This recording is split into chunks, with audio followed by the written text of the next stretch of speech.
Hi, ನನ್ನ ಹೆಸರು ಸಂದೀಪ್ ಅಂತ. ಇದು ಸೈನ್ಸ್ ಆ್ಯಂಡ್ ಟೆಕ್ನಾಲಜಿ ಬಗ್ಗೆ ಫಸ್ಟ್ ವಿಡಿಯೋ. ಇವತ್ತು ನಾನು ನಿಮಗೆ ಮೊಬೈಲ್ ತೊಗೊಳೋಕ್ಕಿಂತ ಮುಂಚೆ ಏನು ಸ್ಪೆಸಿಫಿಕೇಷನ್ ನೋಡಿ ಮೊಬೈಲ್ ತೊಗೊಬೇಕು ಅಂತ ನಾನು ನಿಮಗೆ ತಿಳಿಸ್ಕೊಡ್ತೀನಿ. ನಾನು ತುಂಬ ಜನ ನೋಡಿದ್ದೀನಿ, ಮೊಬೈಲ್ ತೊಗೊಳೋಕ್ಕಿಂತ ಮುಂಚೆ ಅವರು ಕ್ಯಾಮ್ರಾ ಎಷ್ಟು ಮೆಗಾ ಪಿಕ್ಸೆಲ್ ಇದೆ ಮತ್ತು ಸ್ಕ್ರೀನ್ ಎಷ್ಟಿದೆ ಅಂತ ನೋಡ್ಬಿಟ್ಟು ತೊಗೋತಾರೆ.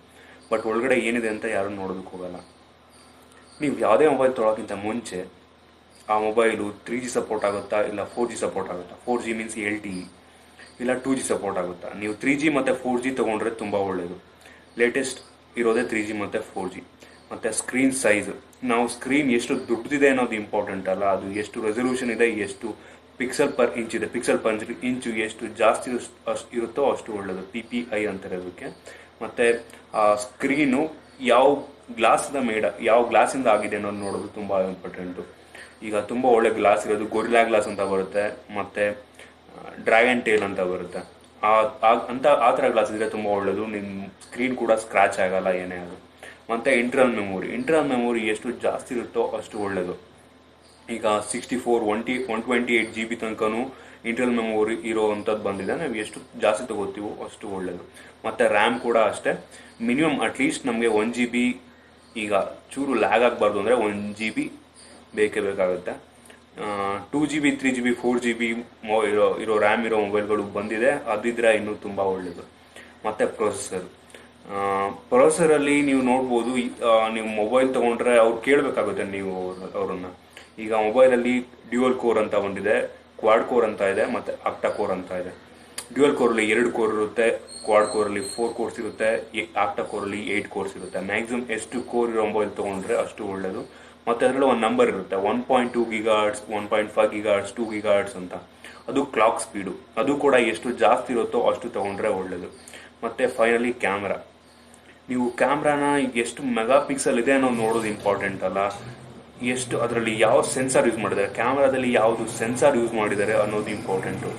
ಈಗ ನೋಡಿರ್ಬೋದು ನೀವು, ಚೈನಾ ಸೆಟ್ ಮೊಬೈಲಲ್ಲೂ 16 MP ಕ್ಯಾಮ್ರಾ ಇರುತ್ತೆ, but Nokia mobile 16 MP camera ಇರುತ್ತೆ, ಬಟ್ ಕ್ವಾಲಿಟಿ ಡಿಫ್ರೆನ್ಸ್ ಇರುತ್ತೆ. ಎರಡೂ ಸೇಮ್ ಕ್ವಾಲಿಟಿ ಬರಲ್ಲ ಅಲ್ವಾ?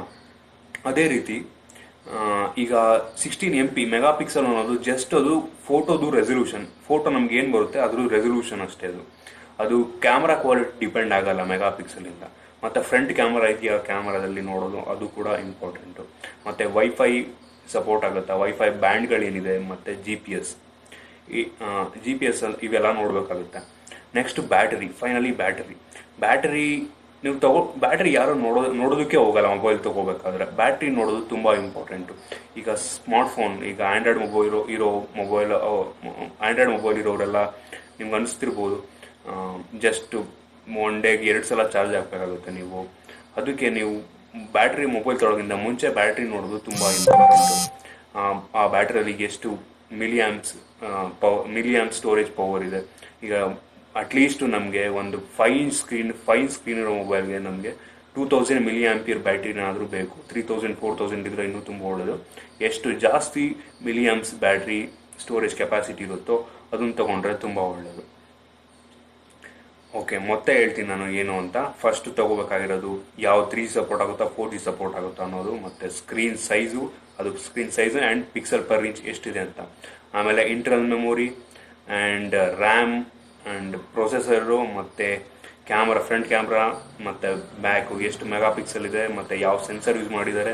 ನೆಕ್ಸ್ಟು ವೈಫೈ ಸಪೋರ್ಟ್ ಆಗುತ್ತಾ, GPS ಸಪೋರ್ಟ್ ಆಗುತ್ತಾ, ಆ್ಯಂಡ್ ಬ್ಯಾಟ್ರಿ.